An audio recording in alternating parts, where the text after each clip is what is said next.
Alright, Shalom. Shalom. First and foremost, we like to begin this lesson by giving all glory, all honor, and all praises unto Yahawah, Ba'ashem Yahawashi, Ba'ashem Rakha Kodash. Giving double honors, double unto the apostles and elders of great men, so we surely do well. And as always, we like to say Shalom unto the elect. Shalom to the elect. Right? Couple of brothers here gathered together from the Heralds of YAHAWASHI camp. Like to do a week in, week out, weekend street preaching, edifying the flock, right? And the topic we're going into today, chariot, right? Because when started the topic could have been last night, I would have alerted to the brother Azara that I see a moving light in the sky, which should if you go up in the brother Azara channel on his short, you'll see that he had a live videotape recording of a same event, right? And with a city light moving in the sky, and I say, alright, that is video for the work in the morning tomorrow, right? Because people could see that light in the sky and they could do like with brother, right? Because I asked the brother, hey, you see that light in the sky? Where's that? The only brother, by the only brother, right? I say, you see that light in the sky? He's like, where's that? I come and peer my head out and I show him it, right? I say, hey, where's that? No, I know you don't know where it is, but I just want to hear what you say because I know what you're going to say. That is a drone. Some people might say when they see it as a moving star, that is a satellite and all kind of awesomeness. That is the chariots of the Lord. You brother said, give me what they ask him for. Because we know that can't be a star. Because even though stars does move in the sky, right? They don't move out of order. Example of this, as you are going to read the precept, constellations, right? Big Dipper constellation, Little Dipper constellation, and all the other constellations in the sky. Why they does always look the same? Every time, and you know what to look for. Or example, the North Star. The North Star always there in the north, right? Because the stars have a set order in which they move. They don't move out of order. If you see all the stars in the sky in a fixed position, like you know they're moving, you know if you look at the same constellation 2 hours later, it's going to be in a different position in the sky, right? But if you look at the stars in a fixed position, and then you see one star just moving on its own, that could never be a star, right? How you could think that's a star? That is not a star, that is a chariot. That is not a satellite, that is a chariot. That is not a drone, that is a chariot. But I said, give me it. The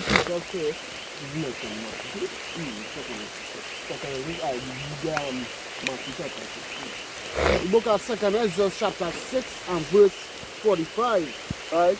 Upon the fourth day thou commandest that the sun should shine, and the moon give her light, and the stars should be in order. Exactly. Right? So the stars have a set order, it's an ordinance. Right? The sun coming up every day, the moon coming up every day, the clouds with the sun, the stars with the moon, the sky black in the night and the sky blue in the day. Right? All of that is ordinances. All of that is set and fixed orders. Right? The Most High had appointed those things from since the beginning of time, right? Since the beginning of the creation, right? And they should not be changed. Right? Go ahead. Verse 46. And giveth them a charge to do service unto man that was to be made. Right? They Sirach 43. Verse 8. The month is called after her name. Are you from 7? Yeah. From the moon is a sign of feast. Right.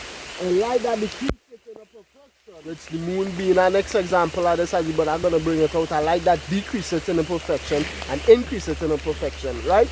Every 2 weeks you're going to see the full moon. And that is going to be so until the end of time, right? Or every 2 weeks is the full moon to the new moon. Huh? Every 2 weeks, halfway through the month, from the beginning of the new moon, from the beginning of the month when you see the new moon, or rather don't see it because when it's the new moon, you can't see it, unless you're in Jerusalem, right? 2 weeks from that point, exactly 2 weeks from that point, if you look up in the sky, you're going to see the full moon. Why? Ordinance. That don't change. Go ahead. Verse 8, the month is called after her name, Right? increasing wonderfully. Same word. Change. Sorry, Salakia. Same word in The same word in the Hebrew for moon and same word for month is the same Chadash. Right, go ahead.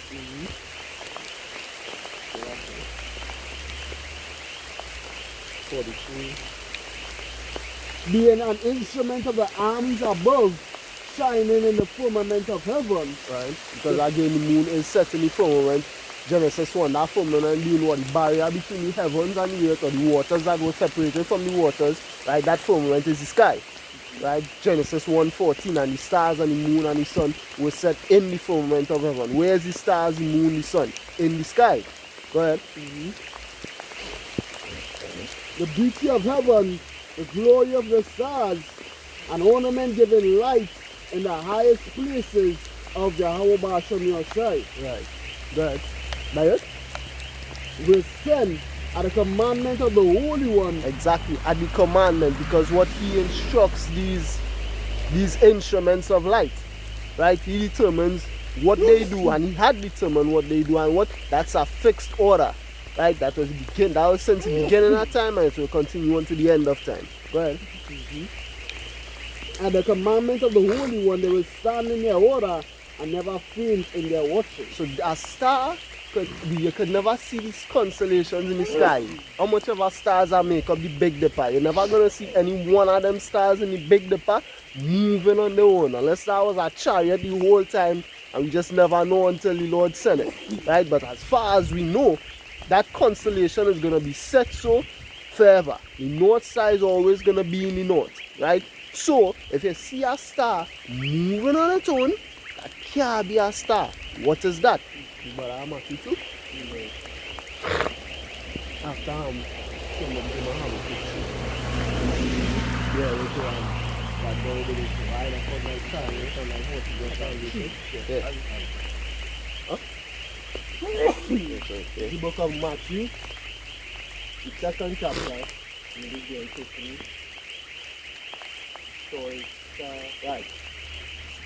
You could read from verse 1. From 1? Yeah. Up till what, like 6?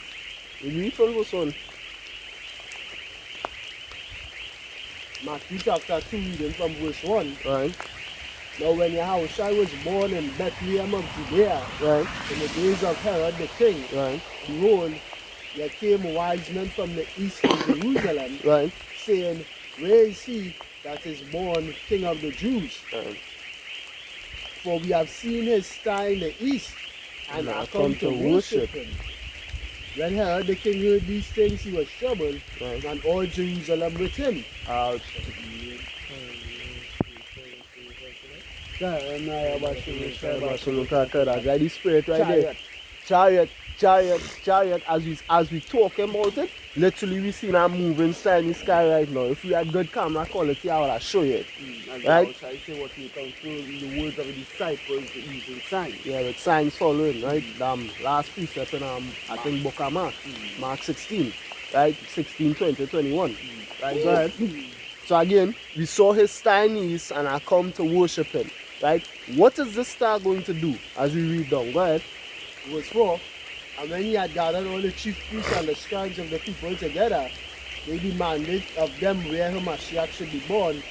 And they said unto him, in Bethlehem of Judea, for thus it is written by the prophet. Right, the prophet Micah, chapter 5, verse 2. And thou, Bethlehem, in the land of Judah, art not the least among the princes of Judah. Right. For out of thee shall come a governor that shall rule my people Israel. Right. Verse 9, jump into verse 9. When they had heard the king, Because the king gave out an order to do what? sorry, I'll go to 7. So, Yeah. Matthew 2 and verse 7, and I'll read down to 10. Right, yeah. Then Herod, when he had privily called the wise men, inquired of them diligently what time the star appeared. Right. What time the star appeared. Right? So if this is a regular star, why is he inquiring what time the star appeared? Because this is not a regular star. That word star is being used as a similitude. Why? Because the chariot is looking like a star. Right? As we're going to see when we go further and deeper into this lesson, we do not, sometimes it outright says chariots and then sometimes it doesn't outright say chariots. Right? Yeah, so. Yeah, go ahead. Right, so what? Star is just a similitude, like a simile to the word chariot. I like it because literally, as we just saw it, the chariots look like stars. And these guys, if the Lord decides to manifest it in that way onto it, because the one we saw yesterday didn't look like a star, it looked like a ray of light shining in the sky and was moving. Right, guys? Verse 8. And he sent them to Bethlehem and said, Go and search diligently for the young child, and when ye have found him, bring me word again, that I may come and worship him also. Right? Verse 9. When they had heard the king, they departed, and lo, the star which they saw in the east went before them. Went before them. When you read the book of Samuel, when David would have gone out to war against his nations, it make mention of when thou shalt hear the sound of the moving of the mulberry trees, then shalt thou know that I went before thee into battle. Now you should go down and you should smite this one and smite that one. The Lord going before David. What I mean? Lord sent a chariot to tell David. How we know? Read the book of Exodus. When the children of Israel were being exodus out of the land of Egypt, what was going on? The Lord went before them in a cloud of smoke by their pillar of fire by night, which what kept the Egyptians at bay, which we're going to go into the use of these chariots and where's the point of the Lord having them in the earth, right? As instruments or tools both of salvation and destruction, right? But you're going to go into the destruction first. These chariots are going to save you from the very said destruction that they are going to bring. That's simultaneous work here, right? So you happen to be a part of the left is salvation to you, but everybody else is destruction and damnation. Right, yeah, your bread gonna get butter. And the chariots is the instrument, the tool the Lord gonna use. Right, again, you can even go Nahum 1 and 6 as well. Right, the Lord's wrath or fury is poured out like fire. Scriptures can make mention of the Lord as being what? A consuming fire. How does he do this? He uses the chariots. Right? Well, verse 9, when they had heard the king, they departed, and lo, the star which they saw in the east went before them. Right, so the star moved. Right. Till it came and stood over where the young child was. So it didn't move like a regular star. Again, stars move a certain way in their ordinance. Right? But if them see the star and the star going before them, right, till it came. But so the star moved until it reached the house where Yahawashi was born. Showing you what? That is not no regular star. That star or that chariot, right, was used as a guide to show you where the Son of Man was born. Go ahead. Verse 10, when they saw the star, they rejoiced with exceeding great joy. Just as we do today. Kal halayim la Yahawashi Yahushai. Chariot, chariot, chariot. Right? It's the same because what those men knew what that was. Go ahead. What is it? Yeah, that's it. I'll go to the Habakkuk now. Yeah, go to the Habakkuk and go to Gimel. Acts chapter 1, Revelation 7. Right, Revelation 1, 7. Because we're going to show you now where's the use of these chariots. Those chariots are what the Lord Yahawashi is going to use to bring salvation and destruction to the earth. We're going to go into that destruction first. So sorry. I'll start with 16, Revelation 1. If you look at Habakkuk chapter, you got to use this on the Habakkuk 2 and verse 8, it says, was the Lord displeased against the river? Right, was the Lord pissed off? Right, I remember, can't remember if it's from a translation, I get the heading. If I think it was a video I was watching from Elia Shawamba, but it was, when I went into this chapter, it was described as a chaotic vision that Habakkuk saw. Right? As the chapter starts here, it says, was the Lord displeased? Was the Lord pissed off? Right? And the answer was yes, he was pissed off. Go ahead. Verse 8, continuing, was thine anger against the rivers? Was thy wrath against the sea? That thou didst ride upon thine horses and thy chariots of salvation. Right? Why? Because the chariots of salvation, though one of their main uses and main jobs is to bring salvation unto the elect, right? It's still going to use to bring destruction to the earth, right? Because again, it's the Son of Man's job to bring destruction to the earth. We're going to bring that as well, right? It was committed unto him to bring the judgment to the earth, he's going to use the chariots to do so. If you give me the Revelation 1, the Acts 1, as well. The Acts 2 or Revelation 2? Give me, Give me Revelation 2. yeah, give me Acts 2. Give me Acts 2. Acts 2? Yeah. No, I ain't got the Acts 2 or Revelation 2. Okay, we come with 6. The book of Acts chapter 1 and Which again, our next chapter, according to Bill and bring out as well, again, the salvation which only pertains to Israel.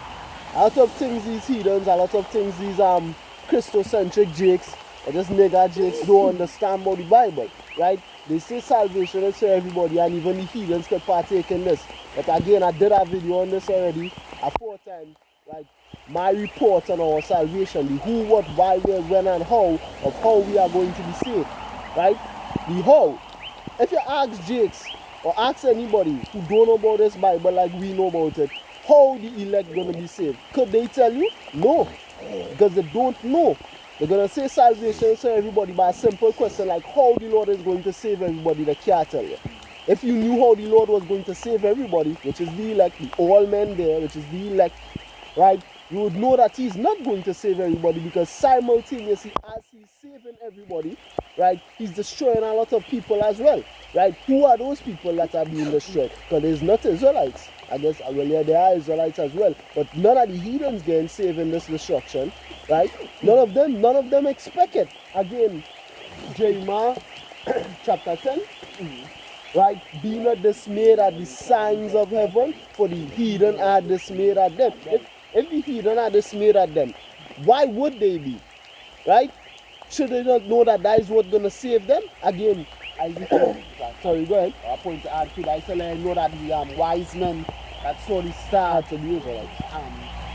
That saw the star in Matthew chapter 2 is Israelites. Of course, why would they rejoice at seeing it again if they knew what that was? Right? The heathens don't know what that is. The only thing the heathens know about that is instruments of judgment from the Lord. Again, Malachi 1 and 14. My name, I am a great king, saith Yahweh, and my name is dreadful among the heathen. Why is that the case? Because he uses those chariots to bring wrath upon them. Right? Go ahead. the Acts, right? Yeah, when Yahawashi left the earth. Because again, Yahawashi left 2,000 years now, he's been gone in our time, right? He has to come back. How is he going to come back? The angels told you. The book of Acts chapter 1 and verse 6. And they therefore will come together. They asked of him, saying, Lord, will thou at this time restore again the kingdom to Israel? Right. Will thou at this, which again our next question for the salvation. Because again, people could say the salvation happened, Daniel 2 was fulfilled, the stone smote the image, Yahawashi came, took down the Roman Empire, and they got their own rendition of what I mean. But if the salvation already happened, and what Yahawashi did 2,000 years ago was enough already, why are the disciples still acting as though and still asking the question, will thou at this time restore the kingdom? Because again, they understand what salvation is. And next part of salvation is the dominion being returned to the nation of Israel. Right? Why are they asking, will thou at this time restore the kingdom, if he already did everything he needed to do for the kingdom to be restored? He didn't, right? He still has to come back here and put out the kingdom that currently rules, the same kingdom that ruled 2,000 years ago, the Roman Empire. I think the brother saying right. Because this is a talking point that is going to recently, and me and the brother Cannon, I would have started a series concerning it. But it's beautiful that the brother bring it up, because these people are selling the Messiah short. If you call it that salvation, let's say what Yahawashi did 2,000 years ago was any small feat. Of course not. Reconcile the nation of Israel with northern and southern kingdom, Gentiles alike. All of them fall under the nation of Israel. Like all of the ones that were disobedient, right? He took away the enmity which we had between us and our power, and he reconciled us back unto Yahweh. Right? So not saying what he did 2,000 years ago. Not to cut it, just that the word reconcile means to be made a friend again. Right, go ahead. Right? So not to say anything Yahawashi did 2,000 years ago was any small achievement or it amounted to nothing. But if you bottling up all of that, because that is the initiation period, that is what giving the new covenant its force. If you are claiming that is the fulfillment of the stone smoting image, it's literally had a conversation with someone and they said that fulfilled the stone smoting image and Yahawashi came 2,000 years ago. you're selling your Messiah short. You're selling you're playing on the magnificence of the Messiah and his friend. Because what he's able to do and what he promised to do, that was not fulfilled 2,000 years ago. Yeah. When we're gonna go into it, you're gonna see the importance of the salvation. Because again, as I always like to say, right, is that the Lord is only really gonna come here when we really need him. Right? The Lord don't need to come here right now. We want him to come. Yes, we could have do the salvation yesterday. Yeah. But he doesn't really need to come right now. Again, when we get that Matthew 24, right? Because again, a lot of when you're gonna see that when we talk about the salvation chariot prophecy, simultaneous salvation, simultaneous destruction, you're gonna see the chariots will be needed in those days. Right? So do these Christians, do these Christocentric Jews, do these people who feel and know when they're talking about the Bible, do they really know? Right? Would the salvation of the Lord be really as glorious as it's written to be if it didn't come with the power that it coming in? No. Right? The Lord needs to do the magnificent work again for the same reason have I raised you up that I might what? Magnify my name. Would the Lord's name be magnificent if all it took was just some man to die alone? No, it's more than that. Right? That's the first part, and that was a magnificent job that YAHAWASHI did. Only he could do it, right? But at the end of the day, there's more to come. Right? Go ahead. Verse 7, Acts 1 and 7, and he said unto them, it is not for you to know the times or the seasons which your Father had put in his own power, right? But you shall receive power after that the Holy Spirit has come upon you, right? And you shall be witnesses unto me, both in Jerusalem and in all Judea and in Samaria and to the uttermost parts of the earth. Which was our next clue for the disciples to know, right? That the salvation they're looking for is not coming now, it's not nigh at hand. Why? 2 Thessalonians 2, they must first come and fall away. Right? Man of sin had to be revealed, the son of perdition. Esau, Edom, Jeremiah 49:7. The Lord making Esau bear. Right? Understanding that? The Lord didn't need to make Esau bear in the time of the apostles. They knew who he was. Right? That one. But then two, he said what? Unto the uttermost parts of the earth, the other side of the earth. Were the apostles at the time on the other side of the earth? No. Right? So the Lord giving you a clue. Where do you all need to be for me to come and save you all? Again, Micah 4 and 10. Thou shalt go even unto Babylon, and there shall thou be delivered. Right? Babylon being what? America today, the new Babylon, the mystery Babylon, Revelation 17:5. Which again, Revelation 18 is going to go into that. That is the place where you're getting saved out of. Right, go ahead. Verse 9, and when he had spoken these things, while they beheld, he was taken up, and a cloud received him out of their sight. A cloud received them out of their sight. Again, not every time you're going to read about these chariots, it's going to say the word chariot, and even the word chariot in this day and time is misleading, right? Because as Ezekiel described these chariots, because he saw it, right? What is that actually talking about? It's the so-called UFOs today, right? The cloud receiving them out of the side, the chariot, the stars. Some of the prophecies going to say a horse, right? As we're going to go into that second, it's just sitting a mountain, right? That's really talking about a so-called UFO aircraft, UPA, spaceship today. If you could receive that, go ahead. Because the one that describes the chariots the best, or the instruments in which the Lord is going to use to deliver his elect, is Ezekiel. You see a wheel within a wheel. Exactly, right? Talking about the wheel having eyes. Right, this wheel having eyes with the eyes. When you look up any so-called UFO today, you're gonna see a wheel, a ring. Right, inside that ring, it's gonna have a white light, and then the ring outside, the outer ring, is gonna have what many white lights surrounding it. Show you what? Sometimes you see blue, red, green, and any different colors. Right, multicolored. Right, show you what? That's a UFO. Go ahead. Verse cloud came, received them out of their sight. Verse 10, Right. and while they looked steadfastly toward heaven, Right. as he went up, behold, 2 men stood by them in white apparel. Right. These 2 men is angels, by the way. Right. Because again, these were the same men who came for him. Right. Again, he was brought to the Ancient of Days. He was brought by whom? Angels. Right. You better Daniel tell you that in Daniel 9. Daniel 7. Because Daniel 7. The Daniel 7 chapter. Yeah. Verse 11, which also said, ye men of Galilee, why stand ye gazing up into heaven?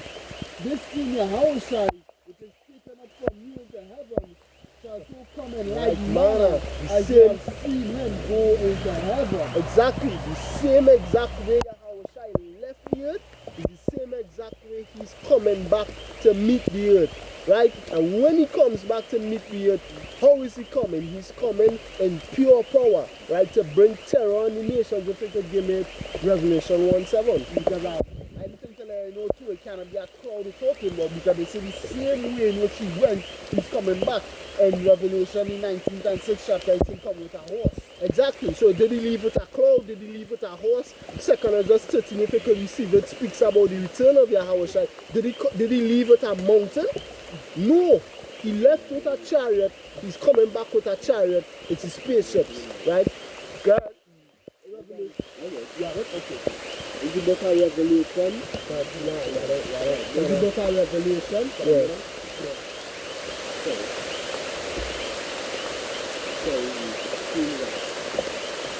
Revelation 1 and verse 7. Right. Behold, he cometh with the clouds, and every eye shall see him, Right.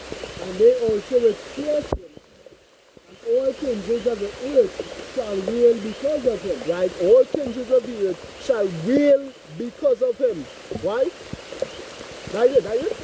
So why are they going to wail because of him? Because it was committed unto him to bring their judgment with fire. If you give me Isaiah, sorry? You can't bring judgment with a unless it's called striking lightning. And again, well, this striking lightning, he's gonna zap them with the lasers.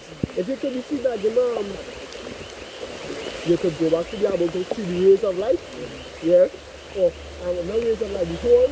And we're going to our wood horns right here. Yeah, go ahead. If you could give so you go to that second one, actually, I still for sunny, when I think I think for sunny. You come up there from the place of sunny, you know, yeah. Is the book of Habakkuk 2, reading verse 1.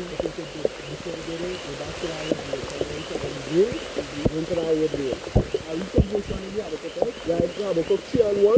It says, the prayer of Habakkuk, Right, the prophet upon sugar not. right, should be enough. O Yahweh, I have heard thy speech, and was afraid. Right, because the sight of the chariots is a terrifying thing. Right, and they're going to see in these last days when the chariots appear on the scene, men run shit the pants, because men's hearts failing them for fear. Right, the Son of Man is coming here, and he's going to strike terror in the hearts of all men. Right, and he's going to be able to do that because he's not coming on a cloud. Right, it's a chariot, it's a UFO. Right, go ahead. A mass alien abduction gonna go on upon the face of the earth, right? And you could say alien because Yahawashi is a stranger to them, right? Go ahead. O Yahweh, revive thy work in the midst of the years, Right? in the midst of the years, make known in wrath, remember mercy. Reviving that work is how did he do that? Prophets, right? Revive, breathe back, revive alive, bring back to life the prophets. Right? How we do that? Reincarnation. Right? So they came back into the earth, starting with Ella Abu Bivens, like Elijah used to go to the Amalekite tree. Because see what? Elijah was sent before what? The coming of the great and dreadful day of the Lord. Why is it going to be so great and dreadful? Because he's leaving, Yahawashi is leaving the whole host of heaven, right? Or the whole army of chariots to bring Yahweh's wrath upon the face of the earth. Right? So go ahead. To bring back to life a prophet so that they can prophesy of this coming, right? In wrath, remember mercy. Mercy toward whom? The elect. Go ahead. Verse 3. Power came from T, man. Sorry, not to cut you off either. Because why does the Lord need to remember mercy? Or why did Habakkuk make that exclamation? Because how the Lord gonna come, the elect not even sure they're gonna be saved. Right? Because again, I think it's Revelation 18, when they went up, they were afraid and they were frightened and they glory because like the church. Yes, no, I think my water gone in the lens here. Right? Yeah, it's small things, so we can do it after. Right there, right. Waiters, sorry, I was not saying it. Right, yeah, they went up and were yet afraid or yet affrighted. Why? Because they're not sure they're going to get saved. Right? Thing too, so I'm going to cut you off. It had a brother who had a dream where he said it had brothers was getting taken up. But that brothers when they was getting taken up, they was getting struck down. Yeah, that there, and he saw the salvation in a dream, in a vision, that the Lord showed him. Simultaneously, while I'm coming to save the elect, I'm telling you the same way I'm going to save the elect, the same tools I'm using, I'm also going to bring what? Judgment to the earth. So you don't know what is your lot in this thing. Again, then shall they know who am I chosen. Right? So it's not going to be apparent until it's apparent. Go ahead. Verse 3. Power came from Teman, and the Holy One from Mount Paran, right? Selah, his glory covered the heavens, and the earth was full of his praise. Right, the glory covered the heavens. Where's the heavens? They're talking about the sky. Again, Revelation 7 says, what all eyes shall see. And if it's talking about the heavens where Yahweh dwells, that couldn't be, because what? How did you see it? Right? If the glory covered the heavens and Habakkuk saw this and was able to describe it, this is clearly talking about what? The skies. Right? Go ahead, sorry. The accurate saying there concerning this precept as well. Realize here the 63rd chapter from verse 1. It speaks of who is this that cometh from Edom? The dark garments from Bozrah. It doesn't just speak about who he's coming towards as well, no. It's speaking about where he's coming from. Right. Because Teman and Bozrah, right, and Mount Paran, that's where? On the eastern hemisphere of the earth, in the Orient. Right.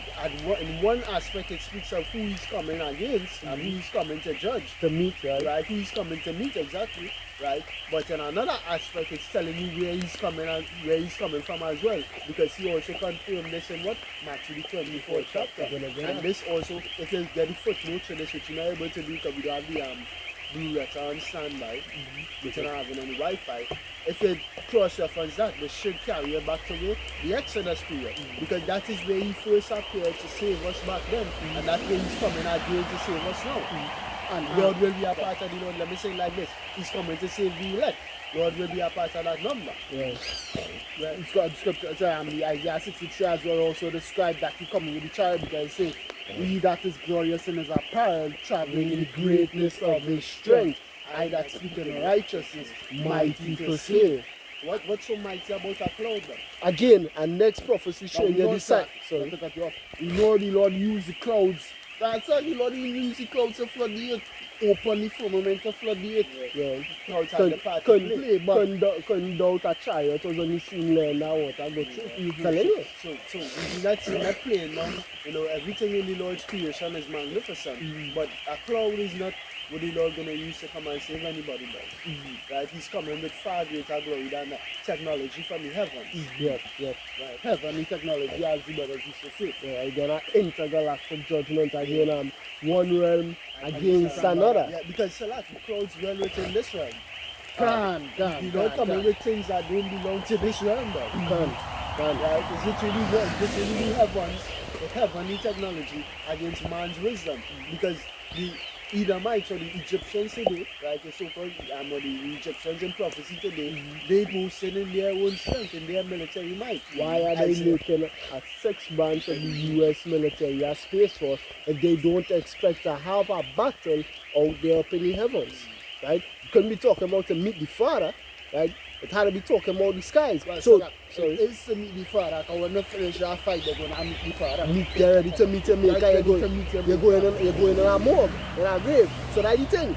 Why are they making a 6th branch of the US military expecting to have an airborne fight? Do they know about the chariots? What do they know about the chariots? The same thing we know. Right? This is your judgment. If you finish the Habakkuk, you can go to Isaiah 3 24. and verse 4. Sorry, yeah, the guys. It says, and his brightness was as the light.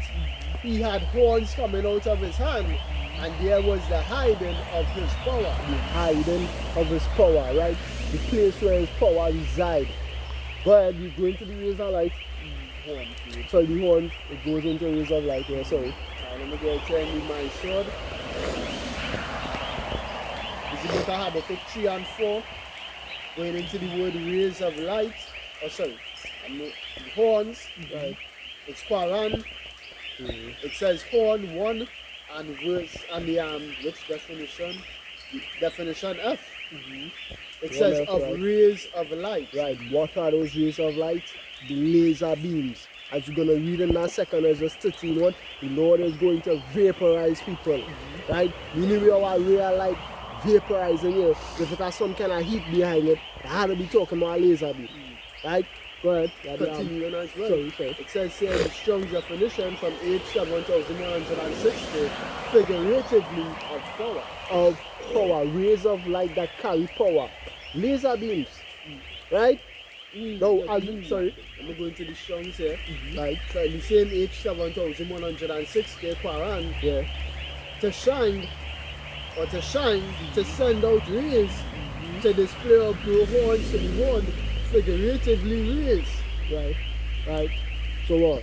The laser beams. So like, Sorry, go ahead. to shoot out horns. Shoot out horns, shoot out power. That's how damn subject to the word horn they get rays, shoot out rays of light, Which is concentrated heat. right when perfect definition. Concentrated heat, as we're gonna show you in 2 Ezra 13. What did that concentrated heat or concentration of heat from those rays of light do? Right? Nothing was to be perceived after it was shined on them. So go ahead, Daddy. So you There's still one have something? more thing here, a footnote here in my sword. Yeah. It says horns or bright beams out of his side. Come now. Right, and again, out of his side, out of his hands, another similitude. It came from him. Right, meaning what? He gave the command, as we're going to read in the 2 Ezra 13. It said what? And fire issued out of his mouth. Is he a fire-breathing dragon? No. His command was, strike the zone. Kill all of these people, because I fed up at them. Like as you, but I'm going to read, I'm going to tell them, go back to that Revelation 7, where it says what? And all kindreds of the earth shall wail because of him. Go into that word wail, if you give me Matthew 24. All the tribes of the earth shall mourn when they see the Son of Man coming in the power. Go ahead, sorry, I ain't going to spoil it. Go ahead. It's the word wail in Revelation 1 and verse 7, G2875, kupto, to our definition 1, to cut, strike, smite, to cut from, cut off, to be one's, so like to beat one's breast for grief. For grief, right? The So that's people, how go to the Strong's. so like, sorry, the people of the earth going to be grief-stricken at the sight of the Son of Man. Why? Why are they going to be grief-stricken because of the Son of Man? Because he's coming to unalive them, right? You know what I'm saying next to it? Coming to unalive them, right? Go ahead. Okay, there's going into the Strong's, so like, Sorry, again, men's hearts feeling them for fear. Right, go ahead. What's going to be so terrifying about this coming of the Son of Man? Again, I did a video. YAHAWASHI is coming here to save the elect from himself. Right? Showing you what? YAHAWASHI has a part to play in the destruction. Right? The Lord's Son want to flex his muscle and want to flex his might. How is he going to do it? He's going to use these instruments of salvation, simultaneously destroying parts of your God. I'll appreciate to add 50 to that. Yeah. Revelation 6 and then verse 15. Revelation 6 and verse 15. And the kings of the earth, and the great men, and the rich men, and the chief captains, and the mighty men, and every bondman and every free man hid themselves in the dens and in the rocks of the mountains. 660. Yeah. That about, yeah, go ahead. That about one, go ahead. And said to the mountains and the rocks, fall on us, and hide us from the face of him that sitteth on the throne, and from the wrath of the Lamb. For great is the that, for the great day of his wrath is come, and who shall be able to stand? They're not gonna be able to stand, as 2 Ezra chapter 13 is going to show you. They shall not stand. Go ahead.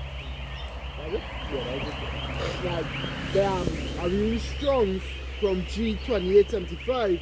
It says a primary verb to chop, specifically to breathe, to beat the breast in grief, cut down, lament, mourn, bewail. Compare the base of G5114. I'm going to go to G5114. It says here definition 1, sharper, origin, comparative of a derivative of the primary temno, to cut, more comprehensive or decisive than G2875, as if by a single stroke, whereas that implies repeated blows like hacking. Repeated blows again.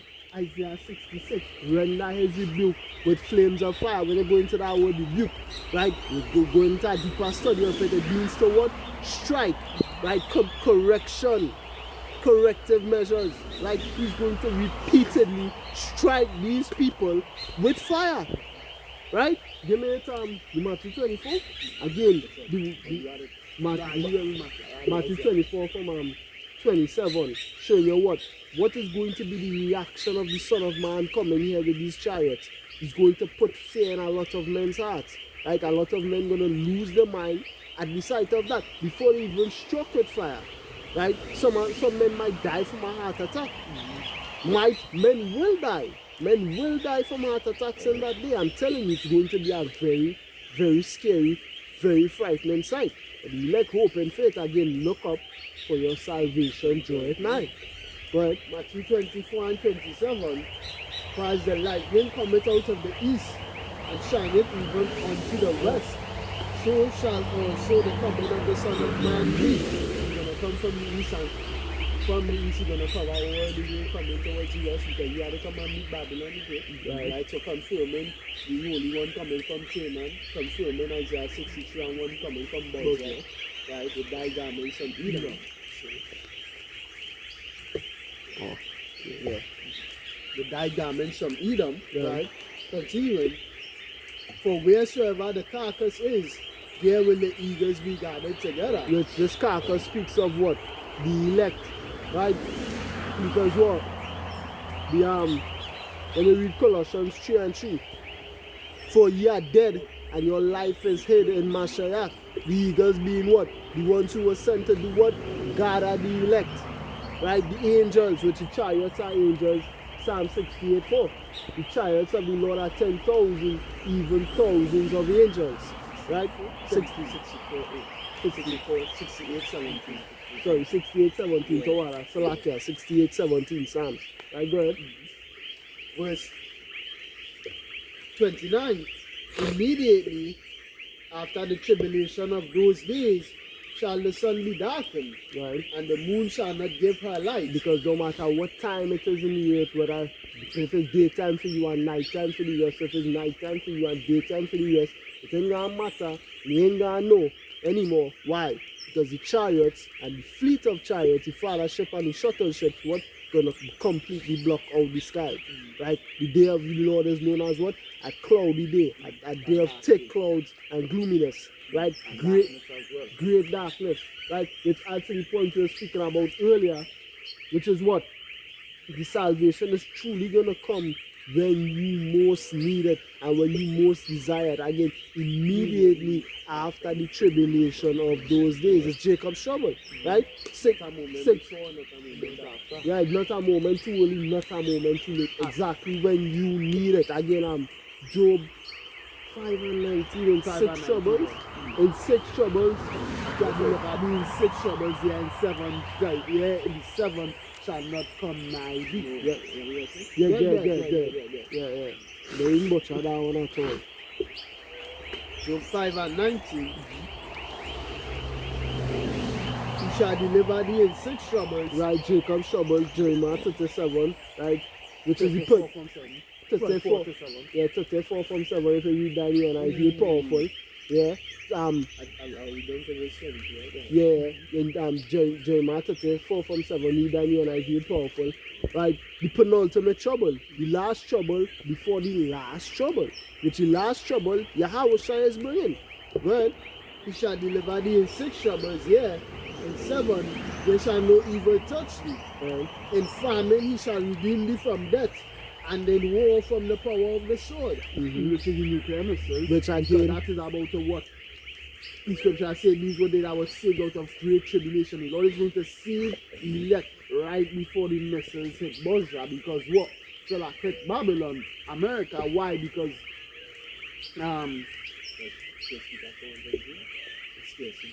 one two but when the Lord come in chariots, right? The chariots just move faster and the speed of light, or as the speed of light. The Yeah. missiles could only go the speed of sound. yeah, the chariots fast and the missiles. Like fast. So what? That is how come the elect gonna be able to go up at the same time witnessing destruction. Exactly. Like only with thine I eyes shall shall not thou behold and see the reward of the wicked. Correct. Go ahead. You know, how come it say gonna be saved right before the tribulation? Actually, to clear up with the brother, I say the chariot's faster than the speed of light. Faster, huh? Faster than, because it had a video on TikTok which was circulating around with the US military, US shooting repeated laser beam strikes at I can't remember if I remember that one. Remember when they shooting and set a red laser beam strikes into the earth, into the atmosphere. Nah, it wasn't laser beam. It looked like it was laser beam. It's concentrated light. Alright. I didn't know that.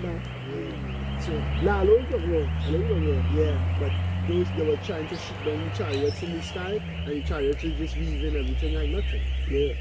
All the chariots is move.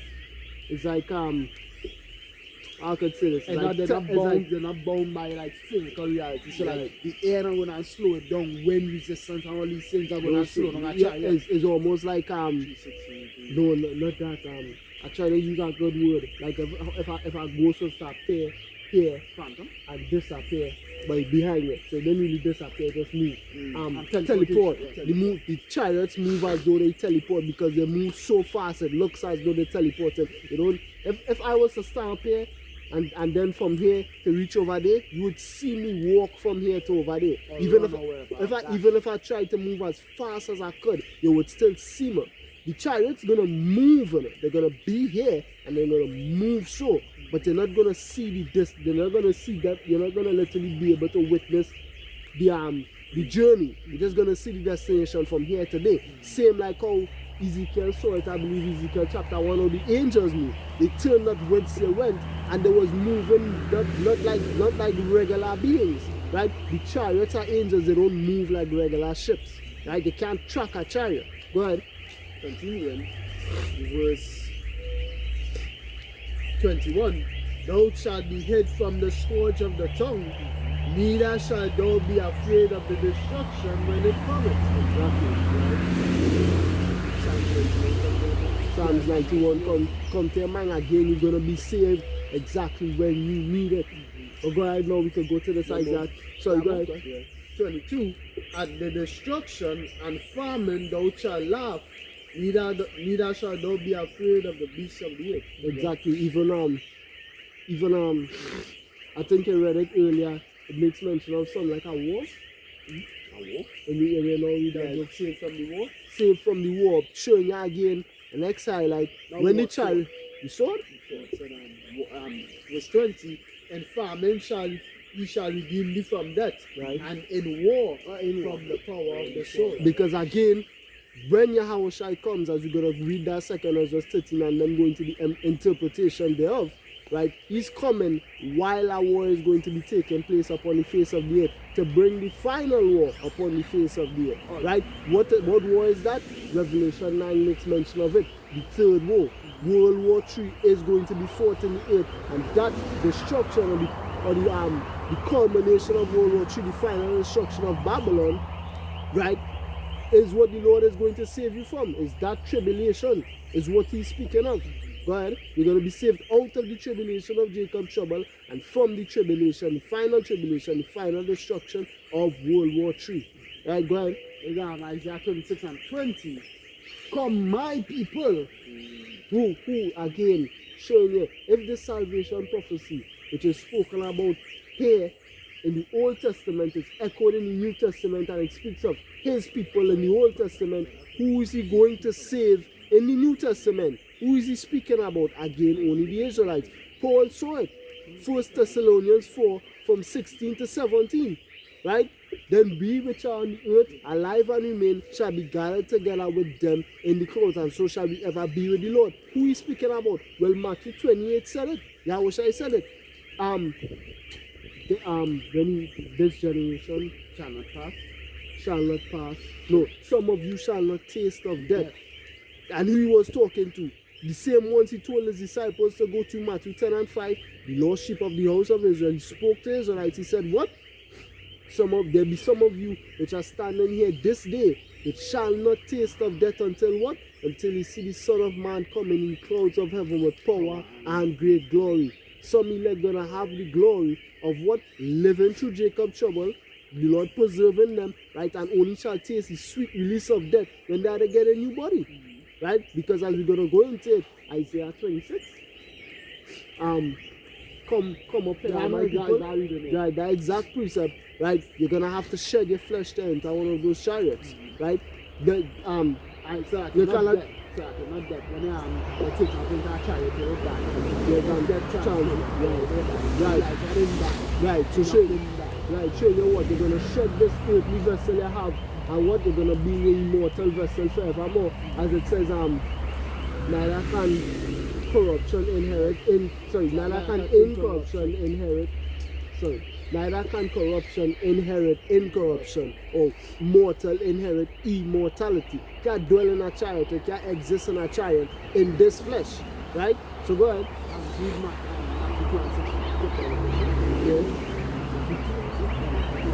Matthew 2 and verse 6.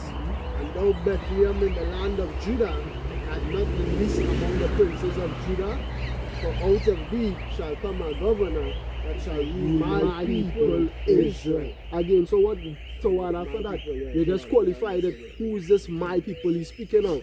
Right? The Israelites. Right? Go ahead. Isaiah 26 and 20. Come, my people Israel, enter thou into thy chambers, and shut thy doors about thee.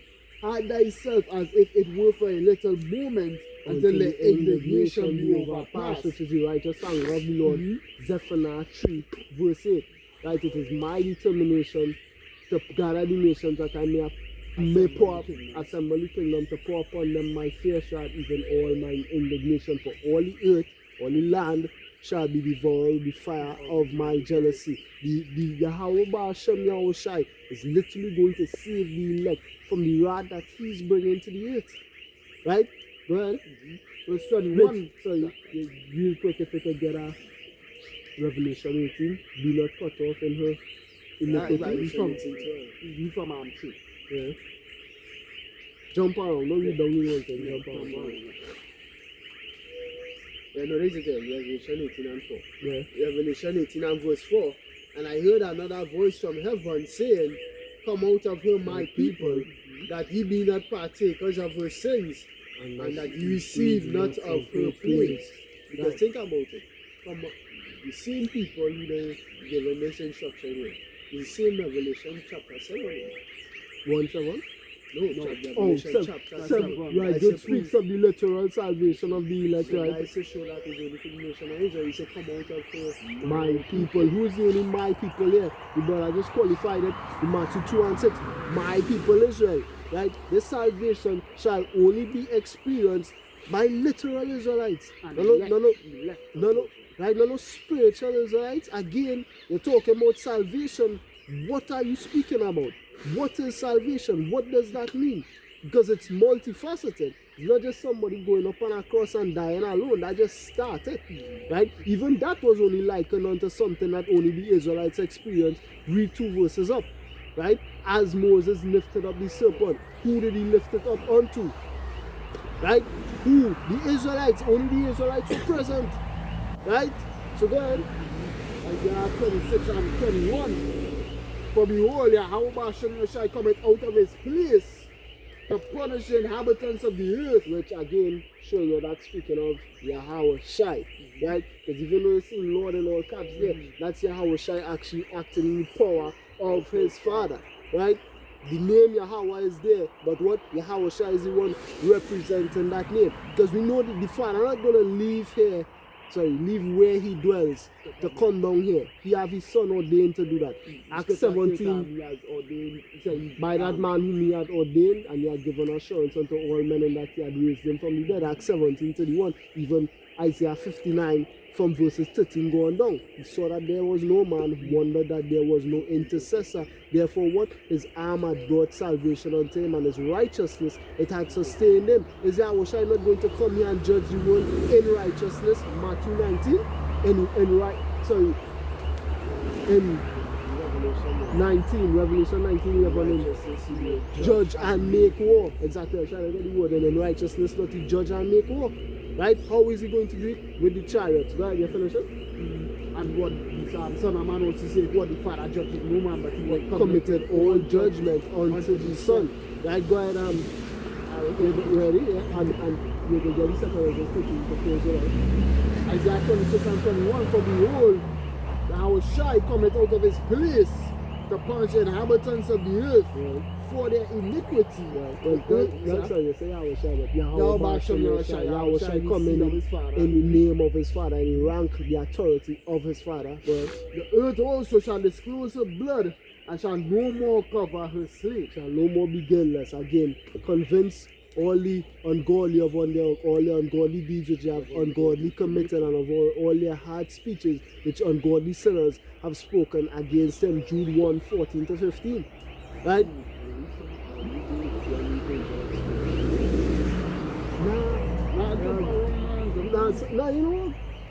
Read from the top, from verse 5 or verse 3. Second Isaiah 16 from verse 3. Yeah. And I beheld, and lo, that man waxed strong with the thousands of heaven, and Enoch prophesied of him becoming to thousands, 10,000s of his seed. So even in the times of Adam, the prophecy of YAHAWASHI coming here to redeem the nation of Israel, known as the sons of God at that time, right? Even that prophecy was in the air, right? Same prophets, same prophecy, same things being declared. From the beginning, declared the end, and from the end, declared the beginning, right? Yahweh is a prophet. Anyhow, go ahead. And when he changed his countenance to look, all sorry, just to make mention, he said, waxed strong, his strength only increased as he went on. It seemed as though he was only getting more and more dangerous as this thing continued. Right, go ahead. All things trembled that was seen under him. Right, again, Revelation 1:7, Matthew 24, the tribes of the earth wailing and mourning because of him. Go ahead. Verse 4, and whensoever the voice went out of his mouth, all they burned that heard his voice, like as the earth faileth when it feeleth the fire. Which is an next similitude. His voice is as he speaks, fire is issuing out of his mouth. Or his voice is causing any fire to come out from anywhere. It's the command he's given to strike the zone. Go ahead. And after this I beheld, and lo, they were gathered together in multitude of men out of number from the four winds of the heaven. From all across the earth, because again it's World War III, not Caribbean War 4. Right? It's all the armies of the earth. Right? They gathered together as he gathered them. What? To receive their judgment. Go ahead. To subdue the man that came out of the sea. But I beheld, and lo, and again came out of that sea, the heavens is waters. Right? He separated the waters from the waters. Genesis chapter 1. He came out of heaven. Right? As we often affectionately say, right? He's going to break the heavens. He's going to crack open the sky with his appearance. Right? Go ahead. But I beheld, and lo, he had gave himself a great mountain. It is the fathership by this chariot that have up there, he coming it. Right? Flew up upon it. Right? But I would have seen the region or place where the hill was graven, and I could not. Right. Can't see how big this chariot is. It's bigger than the earth. As it is.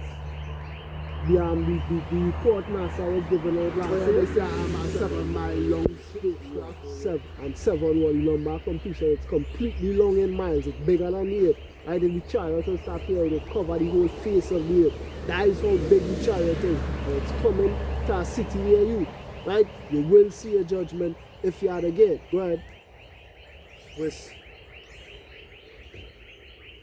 8. And after this I beheld and lo, all they which were gathered together to subdue him were so afraid, and yet there's fight. Right. So it's the same message you're seeing here. Everybody fighting, right?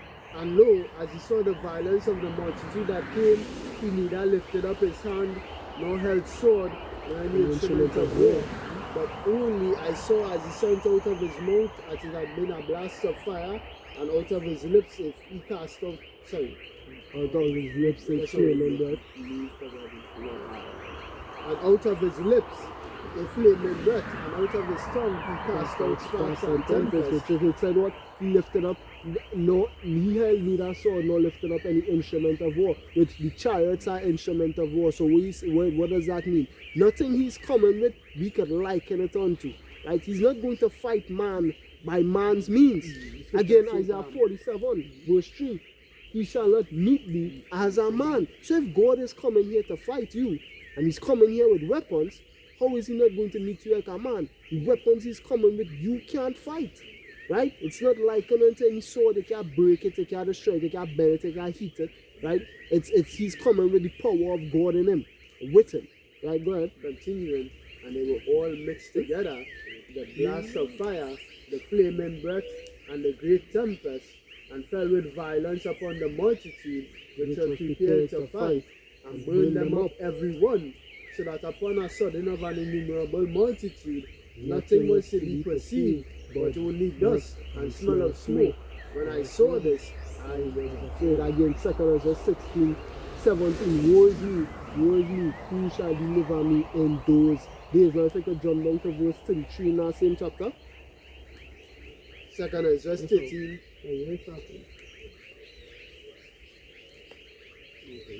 33. The 26, go ahead. And you can just read down to 33. 26 and 33? Yeah. Verse 33. Verse 35. Go down to 35. 26 to 35 and we close. From verse 26. The same is he whom power the highest had kept a great season. Again, Isaiah 26. Like cometh out of his place. He's seated at the right hand of the Father right now. Exactly, from 25. Yeah. To understand what he Yeah. 2 Corinthians 13 from 25. This is the meaning of the vision. Whereas thou sawest a man coming up from the midst of the sea, the same is he whom power had kept a great season. Again, the Son of Power who sitteth at the right hand of the Father right now. He's been there for 2,000 years. Right? Two days to them, but a while for us. Right, go ahead. Which by his own self shall deliver his creature, and he shall order them that are left behind. Again, simultaneous again. You saw a vision of destruction, now he's saying there's deliverance. It's happening at the same time, through the same instruments. Go ahead. And whereas thou sawest that out of his mouth there came as a blast of wind and fire and storm, and that he held neither sword nor any instrument of war, but that the rushing in of him destroyed the whole multitude that came to subdue him. This is the interpretation. Behold, the days come when the Most High will begin to deliver them that are upon the earth. Deliver the Israelites. He shall deliver, just our next place it says save, and Matthew 1:21 says he shall save his people from their sins. This is the ultimate salvation from the sins. Because that child, that saving from the sins, receiving an immortal body, we're not going to sin anymore, right? In the chariot, you're going to get our body. You can't get our body, so you can't enter the chariot in this body, right? And he shall come to the astonishment of them that dwell on the earth, right? And one shall undertake to fight against another, one city against another, one place against another, one people against another, one realm against another. Again, undertake to fight, he shall come to the astonishment. It's going to shock a lot of them. 2 Thessalonians 1:7. You are not in darkness, as other men that they should not take you unawares. Right, correct. I'm showing you what the day of the Lord is likened unto a big surprise for many, because what not many people know to look for him. Right, he's going to come to the shock of many. Right, right. thief in the night. Thief in the night. If a thief is coming, he's not going to let you know he's coming. It would ruin the surprise. Again, also simultaneously, while he's coming, he's going to meet these nations at war. Right? And next reason as to why they're going to be surprised, because while they think the war and adjustment for power sitting in the air today, he know about none of that. Right? They think they're consolidating the power, they think they're achieving that Psalms 49 verse 11, right?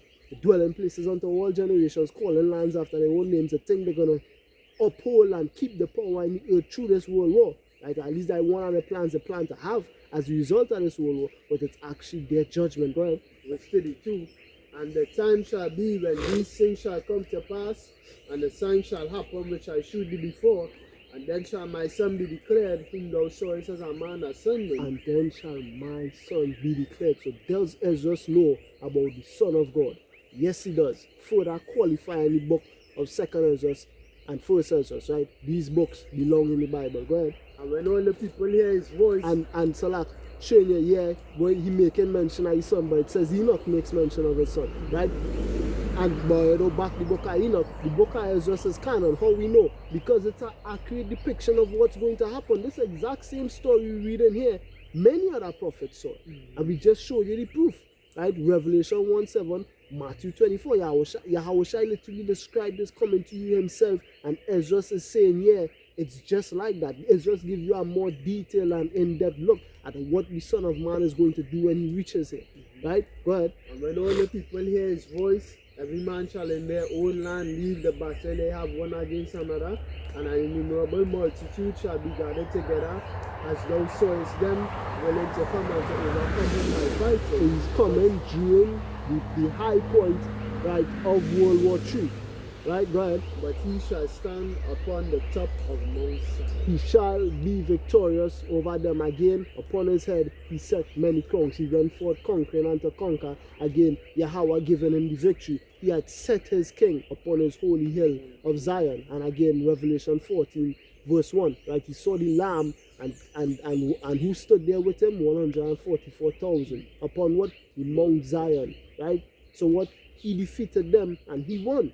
Right, and he couldn't lose because he came with power that couldn't be defeated or couldn't be matched. Right, which is what? The chariots, right, the UAPs, the UFOs, the stars you see moving in the sky. If you could see that, right. So Lord willing, this lesson was edifying, and that you were edifying. In closing, we like to say, Kal Halal Yamla Yahawa, Ba'asham Yahawashi, Ba'asham Yahakodash.